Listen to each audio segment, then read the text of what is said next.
what was the number one piece of advice that you got from your dad that still sticks with you today?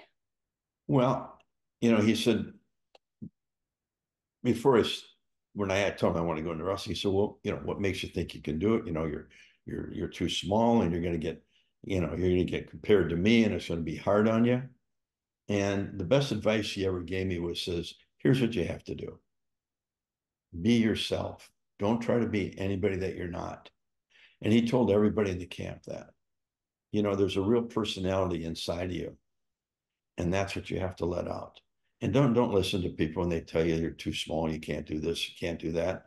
He said, when you're done with this camp, you're going to be as good a wrestler as anybody in the country. So don't be, you don't have to be. In fact, the day we finished, he looked at each one of us. He said, when you go to these other areas, they're going to test you. And I'm going to tell you guys right now, you don't have to be afraid of anybody because you can handle anybody in this sport. And we all found out that was true. We And went you in, they sent Jim and I to Atlanta. We were supposed to wrestle Cowboy Bob Orton and Dick Slater for their tag team title. And first night we get to Columbus, Ohio, or Columbus, Georgia.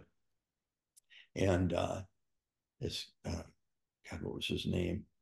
A real tough old guy. And yeah, he's in the locker room. Brute Bernard, him and his manager.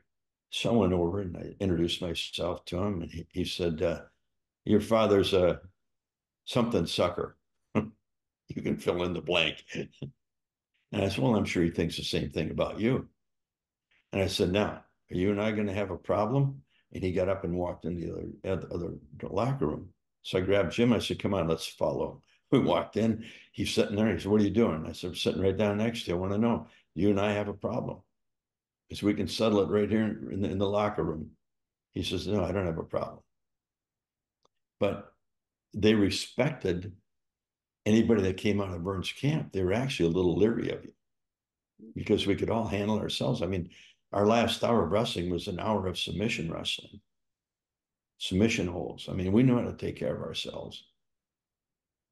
We could take any big man down, take them off their feet.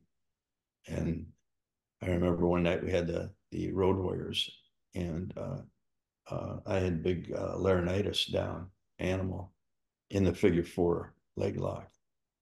And he's screaming at me, I'm going to kill you. And I said, well, you're not going to get up. And I put that, his legs were so big and it was so tight. I didn't have to put much pressure on. I could have snapped him. And he sat up and I slapped him as hard as I could. I said, you're not getting up. I'll break your freaking legs, you know. yeah. But, so